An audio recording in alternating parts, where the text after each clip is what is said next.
உங்களுக்காகவே நான்.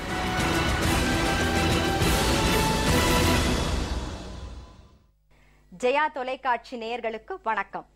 சுழலும் புவியும் சற்றே நின்று திகைத்து பார்க்கும் அளவிற்கு செயலாற்றலில் வேகம், அர்த்த சாஸ்திரம் இயற்றிய சாணக்கியரை விஞ்சும் விவேகம், பேகன், பாரி, காரி, ஆய், அதிகன், நள்ளி, ஓரி ஆகிய கடையெடு வள்ளல்களை விஞ்சிய கருணை உள்ளம், தீய சக்திகளை புறமுதுகிட்டு ஓடச் செய்த வீர பராக்கிரமம், அரிஸ்டாட்டிலும் அசந்து போகும் அசாத்திய நுண்மா நுழைப்புலம், ஷெல்லிக்கிணையான இலக்கிய செறிவு, பீத்தோவன் பிரமிக்கும்படியான இசை ஞானம், ஷேக்ஸ்பியரையும் கூர்ந்து கவனிக்கச் செய்யும் ஆங்கில ஆளுமை, ஐன்ஸ்டீனும் வியந்து நோக்கும் விஞ்ஞான பார்வை, அகில உலக அரசியல் வல்லுநர்களாலும் சிந்திக்க வியலாத புரட்சி திட்டங்களை புகுத்திய புதுமை, உச்சபட்ச கண்டுபிடிப்புகளை உலகிற்கு அளித்த எடிசனையும் விஞ்சிய நலத்திட்டங்களை அறிமுகப்படுத்திய பெருமை, அன்னை தெரசாவும் அகமகிழ்ந்த சேவை மனப்பான்மை, சீதகாதியை விஞ்சிய பரோபகார சிந்தனை, ஏழ்கடலும் எதிர்க்க வந்தாலும் துணிவுடன் எதிர்நோக்கும் நெஞ்சுரம் ஆகிய அனைத்து திறன்களுடனும் நொடிக்கு நொடி மாறும் பிரபஞ்ச நிகழ்வுகளையும்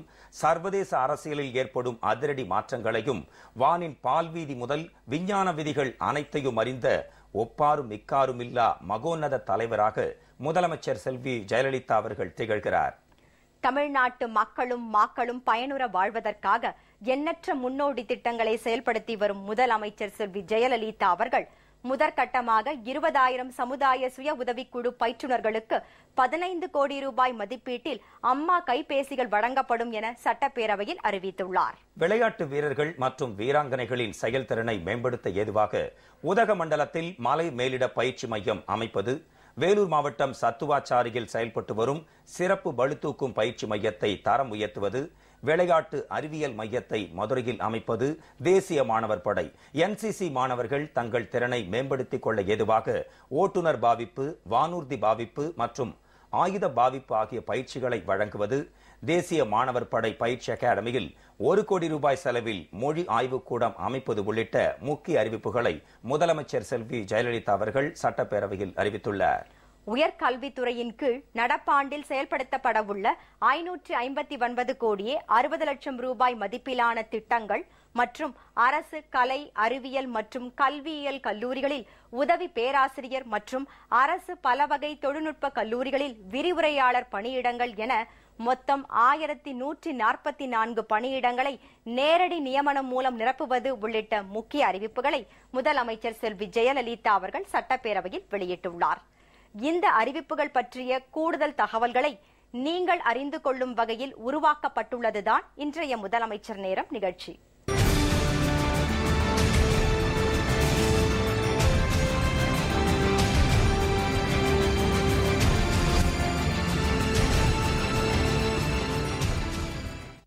மகளிர் சுய உதவிக் குழுக்கள் தாங்கள் நடத்தும் கூட்டங்கள், சந்தா தொகை செலுத்துதல், சேமிப்பு, அவர்களுக்குள் கொடுத்துக் கொள்ளும் உட்கடன் விவரம், கடனை மீளச் செலுத்துதல் போன்ற நடைமுறைகளை பதிவேடுகளில் பதிவு செய்யவும், செயல்பாடுகளை மேற்பார்வையிடவும் தமிழ் மொழியில் சிறப்பு மென்பொருள் ஒன்று உருவாக்கி கணினிமயமாக்கப்பட்ட கைபேசிகள் வழங்கப்படும், அம்மா கைபேசி திட்டம் என்ற புதிய திட்டம் துவக்கப்படும் என முதலமைச்சர் செல்வி ஜெயலலிதா அவர்கள் சட்டப்பேரவையில் அறிவித்துள்ளார்.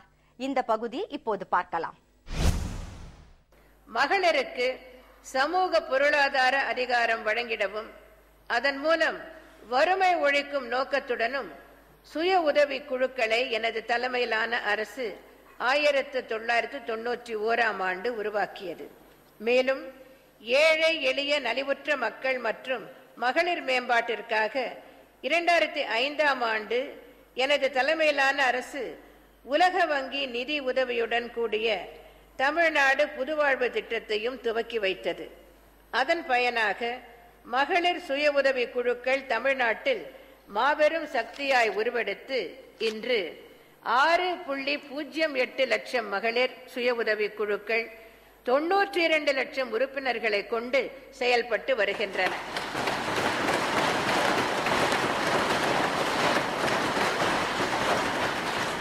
தமிழ்நாட்டில் சுய உதவி குழுக்களை ஒருங்கிணைக்க ஊராட்சி அளவிலான கூட்டமைப்புகள் உருவாக்கப்பட்டுள்ளன. ஒவ்வொரு கூட்டமைப்பின் கீழ் 20 முதல் 25 சுய உதவி குழுக்கள் இயங்கி வருகின்றன. இந்த சுய உதவி குழுக்களை மேற்பார்வையிட சமுதாய சுய உதவிக்குழு பயிற்றுனர்கள் உள்ளனர். சுய உதவிக்குழுவில் ஊக்குனராக செயல்பட்ட அனுபவமிக்க உறுப்பினர்களே சமுதாய சுய உதவிக்குழு பயிற்றுனர்களாக தேர்வு செய்யப்படுகின்றனர். இவர்கள் புதிய சுய உதவி குழுக்களை அமைப்பதற்கும் பயிற்றுவிப்பதற்கும் துணை புரிந்து வருகின்றனர். மகளிர் சுய உதவி குழுக்கள் தாங்கள் நடத்தும் கூட்டங்கள், சந்தா தொகை செலுத்துதல், சேமிப்பு, அவர்களுக்குள் கொடுத்து கொள்ளும் உட்கடன் விவரம், கடனை மீளச் செலுத்துதல் போன்ற நடைமுறைகளுக்கு பல்வேறு பதிவேடுகளை பராமரிக்க வேண்டியுள்ளது. விவரங்களை பதிவேடுகளில் பதிவு செய்யவும் அவர்களின் செயல்பாடுகளை மேற்பார்வையிடவும் தமிழ் மொழியில் சிறப்பு மென்பொருள் ஒன்று உருவாக்கி கணினிமயமாக்கப்பட்ட கைபேசிகள் வழங்கப்படும். அம்மா கைபேசி திட்டம் என்ற புதிய திட்டம் துவக்கப்படும்.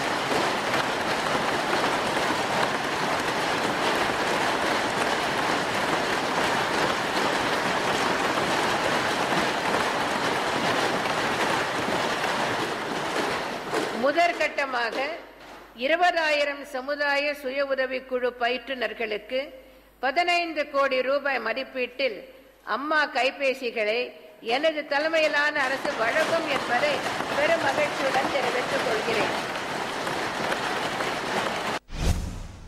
விளையாட்டு வீரர்கள் மற்றும் வீராங்கனைகளின் செயல்திறனை மேம்படுத்த ஏதுவாக உதகமண்டலத்தில் மலை மேலிட பயிற்சி மையம் ஒன்று 5 கோடி ரூபாய் செலவில் அமைக்கப்படும் என்றும், வேலூர் மாவட்டம் சத்துவாச்சாரியில் செயல்பட்டு வரும் சிறப்பு பளுதூக்கும் பயிற்சி மையம் 2 கோடியே 45 லட்சம் ரூபாய் செலவில் தரம் உயர்த்தப்படும் என்றும் முதலமைச்சர் செல்வி ஜெயலலிதா அவர்கள் சட்டப்பேரவையில் அறிவித்துள்ளார்.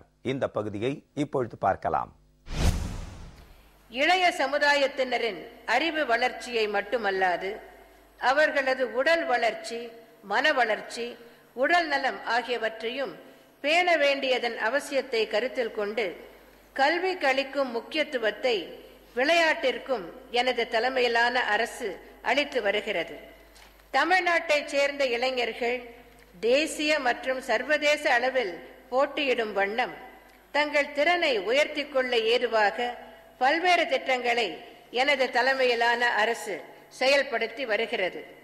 அந்த வகையில் நடப்பாண்டில் இளைஞர் நலனை கருத்தில் கொண்டு விளையாட்டு மேம்பாட்டிற்காக பின்வரும் புதிய திட்டங்களை இந்த மாமன்றத்தில் அறிவிப்பதில் நான் பெருமகிழ்ச்சி அடைகிறேன். 1.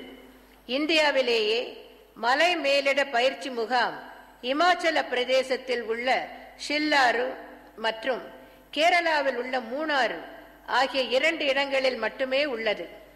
பெரும்பாலான சர்வதேச விளையாட்டு போட்டிகள் குளிர் பிரதேசங்களில் நடைபெறுவதால் நமது விளையாட்டு வீரர்களுக்கும் வீராங்கனைகளுக்கும் அங்கு நிலவும் தட்பவெட்ப நிலையை சமாளிக்கும் வகையில் பயிற்சி அளிக்கப்பட வேண்டியது அவசியமாகும். எனவே நமது விளையாட்டு வீரர்கள் மற்றும் வீராங்கனைகளின் செயல்திறனை மேம்படுத்த ஏதுவாக உதகமண்டலத்தில் மலை மேலிட பயிற்சி மையம் ஒன்று 5 கோடி ரூபாய் செலவில் அமைக்கப்படும் என்பதை மகிழ்ச்சியுடன் தெரிவித்துக் கொள்கிறேன். 2. கடந்த 30 ஆண்டுகளாக தமிழ்நாட்டில் உள்ள வேலூர் மாவட்டம் பளு தூக்கும் போட்டிகளில் பிரசித்தி பெற்று விளங்கி வருகிறது. பளு தூக்கும் போட்டியில் தேசிய அளவில் பதக்கம் பெற்ற 1000க்கும் மேற்பட்ட விளையாட்டு வீரர்கள் மற்றும் காமன்வெல்த், ஆசிய, தெற்காசிய விளையாட்டுப் போட்டிகளில் பதக்கம் வென்ற விளையாட்டு வீரர்கள் வேலூர் மற்றும் அதன் சுற்றுப்புறத்திலிருந்து உருவானவர்கள் என்று கூறினால் அது மிகையாகாது. பளு தூக்கும் போட்டியில் சர்வதேச அளவில் பேசப்படும் இடமாக வேலூர் பகுதி அமைந்துள்ளது. வேலூர் மாவட்டம் சத்துவாச்சாரியில் 1992ஆம் ஆண்டு எனது உத்தரவின் பேரில் தமிழ்நாடு விளையாட்டு மேம்பாட்டு ஆணையத்தால் சிறப்பு நிலை பளு தூக்கும் பயிற்சி மையம் துவங்கப்பட்டு செயல்பட்டு வருகிறது. சமீபத்தில் இப்பயிற்சி மையத்தில் பயிற்சி பெற்ற திரு சதீஷ்குமார் சிவலிங்கம் என்பவர் 2014ஆம் ஆண்டு கிளாஸ்கோவில் நடைபெற்ற காமன்வெல்த் போட்டியில் தங்கப்பதக்கம் வென்றுள்ளார்.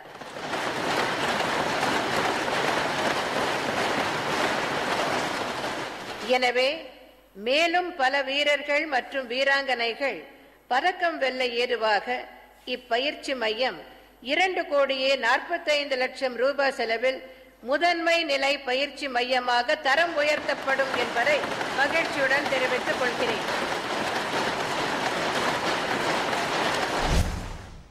விளையாட்டு மருத்துவம், விளையாட்டு உளவியல், விளையாட்டு உடற்கூறியல், உயிர் இயந்திரவியல், சத்துணவியல், மறுசீரமைப்பியல் மற்றும் ஊக்க மருந்து எதிர்ப்பு ஆகிய வசதிகளுடன் கூடிய விளையாட்டு அறிவியல் மையத்தை மதுரையில் 5 கோடி ரூபாய் செலவில் அமைப்பது, தேசிய மாணவர் படை NCC மாணவர்கள் தங்கள் திறனை மேம்படுத்திக் கொள்ள ஏதுவாக ஓட்டுநர் பாவிப்பு, வானூர்தி பாவிப்பு மற்றும் ஆயுத பாவிப்பு ஆகிய பயிற்சிகளை வழங்குவது, தேசிய மாணவர் படை பயிற்சி அகாடமியில் 1 கோடி ரூபாய் செலவில் மொழி ஆய்வுக்கூடம் அமைப்பது உள்ளிட்ட முக்கிய அறிவிப்புகளை முதலமைச்சர் செல்வி ஜெயலலிதா அவர்கள் வெளியிட்டார்.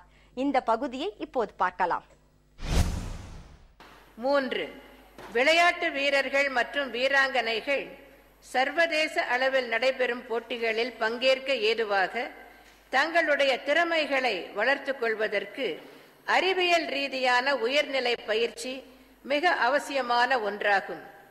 அறிவியல் ரீதியான பயிற்சி விளையாட்டு வீரர்களுக்கும் வீராங்கனைகளுக்கும் நமது மாநிலத்தில் வழங்க இயலாத காரணத்தினால் பெரும்பாலான விளையாட்டு வீரர்கள் உயரிய நிலையை அடைய இயலவில்லை.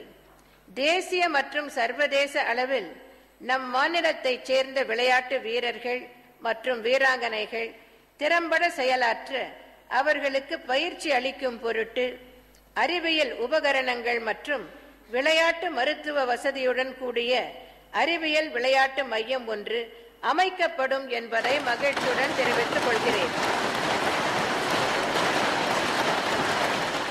விளையாட்டு மருத்துவம், விளையாட்டு உளவியல், விளையாட்டு உடற்கூறியல், உயிர் எந்திரவியல், சத்துணவியல், மறுசீரமைப்பியல் மற்றும் ஊக்க மருந்து எதிர்ப்பு ஆகிய வசதிகளுடன் கூடிய விளையாட்டு அறிவியல் மையம் ஒன்று மதுரையில் 5 கோடி ரூபாய் செலவில் அமைக்கப்படும் என்பதை பெரும் மகிழ்ச்சியுடன் தெரிவித்துக் கொள்கிறேன்.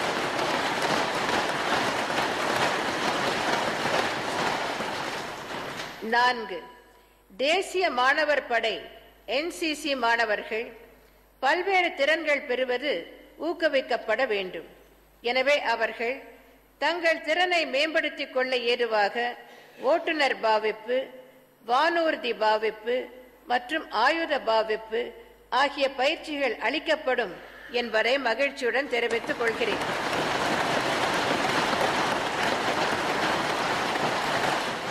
இதன் மூலம் தேசிய மாணவர் படை மாணவர்களுக்கு சாலை பாதுகாப்பு பற்றிய விழிப்புணர்வு, வாகனம் ஓட்டும் திறமை, வானூர்தி பயிற்சி பெற்ற உணர்வு மற்றும் அசல் துப்பாக்கியால் சுடும் உணர்வுகளை பெறும் வாய்ப்பு கிட்டும். மதுரை இடையப்பட்டியில் அமைக்கப்பட்டு வரும் தேசிய மாணவர் படை பயிற்சி அகாடமியில் வாகன ஓட்டுதல் பாவிப்பு, டிரைவிங் சிமுலேட்டர், வானூர்தி பாவிப்பு, பிளைட் சிமுலேட்டர் மற்றும் ஆயுத பாவிப்பு, வெப்பன் சிமுலேட்டர் ஆகிய நடைமுறைகள் அறிமுகப்படுத்தப்படும். இது போன்ற பயிற்சி இந்தியாவிலேயே முதன்முறையாக இங்கு தமிழ்நாட்டில் அறிமுகப்படுத்தப்படும் என்பதை பெருமிதத்துடன் தெரிவித்துக் கொள்கிறேன்.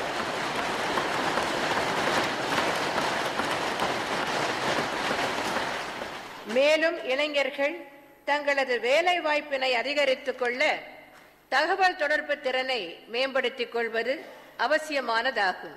எனவே தேசிய மாணவர் படை பயிற்சி அகாடமியில் மொழி ஆய்வுக்கூடம் ஒன்றும் அமைக்கப்படும்.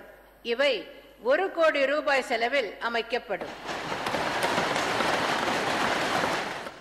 இந்த அறிவிப்புகள் தமிழக விளையாட்டு வீரர்கள் மற்றும் வீராங்கனைகள் உலகளவில் பதக்கங்களை பெறவும் உடல் மற்றும் மன வலிமைகளை பெறவும் வழிவகுக்கும் என்பதை தெரிவித்துக் கொள்கிறேன்.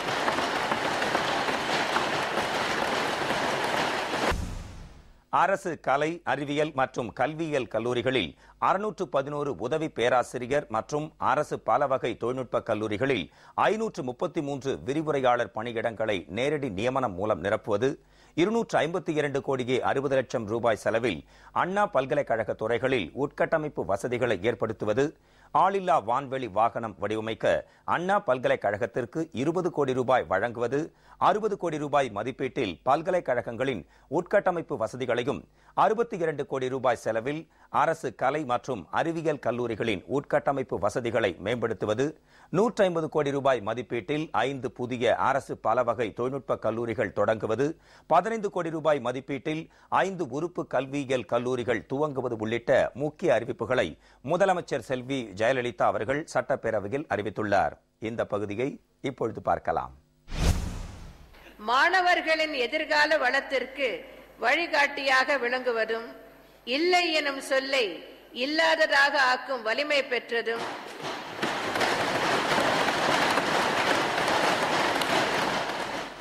சவால்களை எதிர்கொள்ளும் ஆற்றல் வழங்குவதுமான உயர்கல்வியை தமிழக மக்கள் அனைவரும் பெற வேண்டும் என்னும் நோக்கில் பல முனைப்பான நடவடிக்கைகளை கடந்த 4 ஆண்டுகளாக எனது தலைமையிலான அரசு எடுத்து வருகிறது.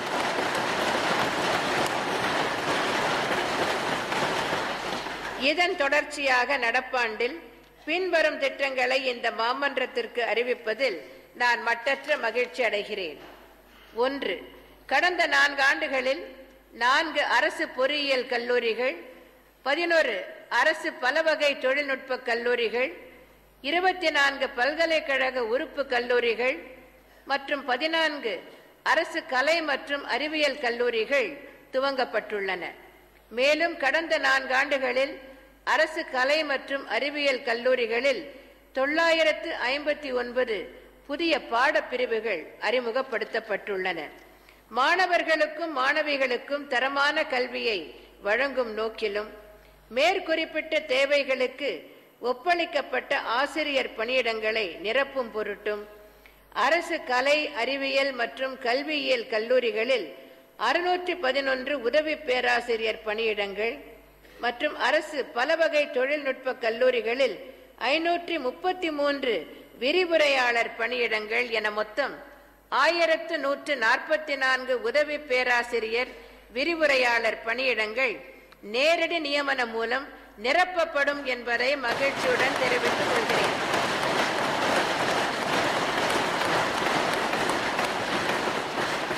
இரண்டு, அண்ணா பல்கலைக்கழகம் தற்போது பல்கலைக்கழக துறைகளை உள்ளடக்கிய 4 வளாகங்களையும் 13 உறுப்பு கல்லூரிகளையும் மற்றும் 4 மண்டல அலுவலகங்களையும் தன்னகத்தே கொண்டுள்ளது.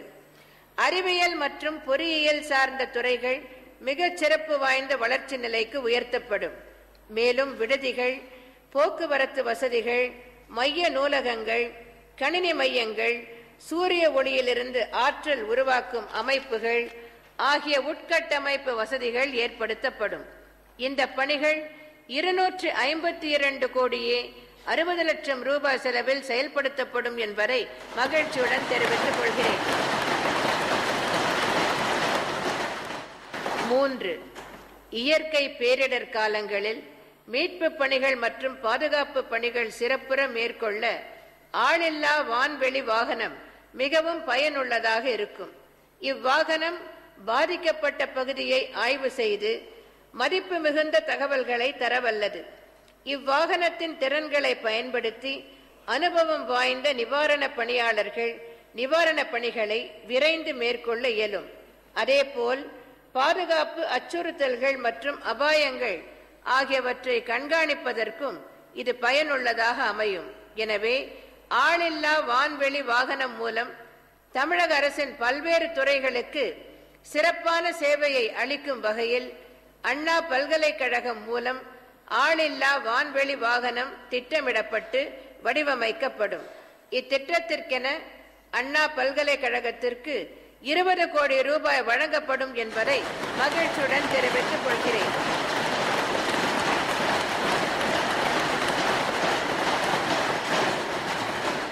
நான்கு, பல்கலைக்கழகங்கள் சிறப்பாக செயல்பட தரமான உட்கட்டமைப்பு வசதிகள் இருத்தல் வேண்டும்.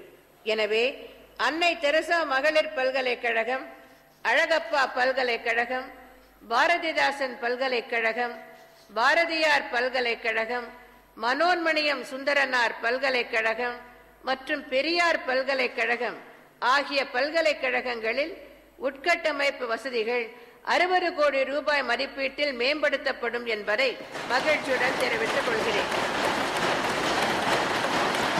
5. அரசு கலை மற்றும் அறிவியல் கல்லூரிகள், அரசு கல்வியியல் கல்லூரிகள் மற்றும் பல்கலைக்கழக உறுப்பு கலை மற்றும் அறிவியல் கல்லூரிகள் ஆகியவற்றின் உட்கட்டமைப்பு வசதிகளை மேம்படுத்த 100 கோடி ரூபாய் ஒதுக்கீடு செய்யப்பட்டு பணிகள் செயல்படுத்தப்பட்டு வருகின்றன. அரசு கலை மற்றும் அறிவியல் கல்லூரிகளின் உட்கட்டமைப்பு வசதிகள் மேலும் மேம்படுத்தப்படும் வகையில் 62 கோடி ரூபாய் செலவில் பணிகள் மேற்கொள்ளப்படும் என்பதை மகிழ்ச்சியுடன் தெரிவித்துக் கொள்கிறேன்.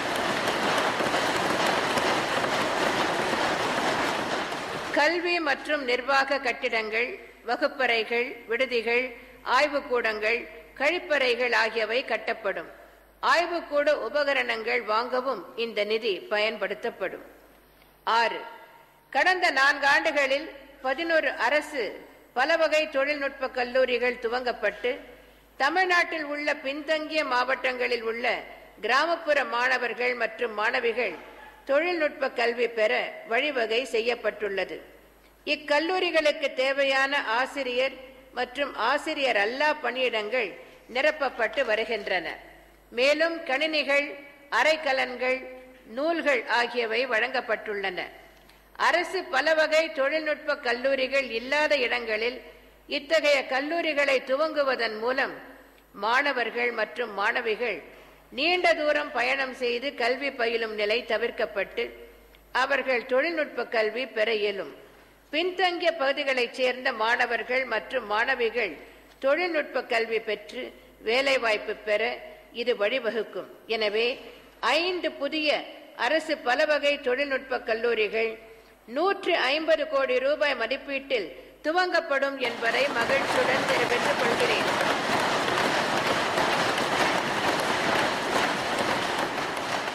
7. தமிழ்நாட்டில் 7 அரசு கல்வியியல் கல்லூரிகள் செயல்பட்டு வருகின்றன. இக்கல்லூரிகளில் மாணவர்களுக்கும் மாணவிகளுக்கும் குறைந்த கட்டணத்தில் கல்வி வழங்கப்படுகிறது. 1957ஆம் ஆண்டிற்கு பிறகு தமிழ்நாட்டில் அரசு கல்வியியல் கல்லூரி ஏதும் துவக்கப்படவில்லை. தமிழ்நாடு ஆசிரியர் கல்வியியல் பல்கலைக்கழகம் மூலம் 5 உறுப்பு கல்வியியல் கல்லூரிகள் 15 கோடி ரூபாய் மதிப்பீட்டில் துவங்கப்படும் என்பதை மகிழ்ச்சியுடன் தெரிவித்துக் கொள்கிறேன். மேற்காணும் அறிவிப்புகள் உயர்கல்வி பயிலும் ஏழை எளிய மாணவ மாணவியர் தரமான கல்வியை பெறவும் அதன் மூலம் அவர்களது வாழ்வாதாரம் மேம்படவும் வழிவகுக்கும் என்பதை தெரிவித்துக் கொள்கிறேன். முதலமைச்சர் செல்வி ஜெயலலிதா அவர்கள் ஊரக வளர்ச்சி மற்றும் ஊராட்சித்துறை, இளைஞர் நலன் மற்றும் விளையாட்டு மேம்பாட்டுத்துறை, உயர்கல்வித்துறைகளுக்கு சட்டப்பேரவையில் 110 விதியின் கீழ் அறிவித்த முக்கிய திட்டங்களை இன்றைய முதலமைச்சர் நேரம் நிகழ்ச்சியில் விரிவாக பார்த்தோம். அடுத்த முதலமைச்சர் நேரம் நிகழ்ச்சியில் முதலமைச்சர் செல்வி ஜெயலலிதா அவர்களின் தலைமையிலான அஇஅதிமுக அரசின் முன்னோடி திட்டங்கள் குறித்து பார்ப்போம். நன்றி, வணக்கம்.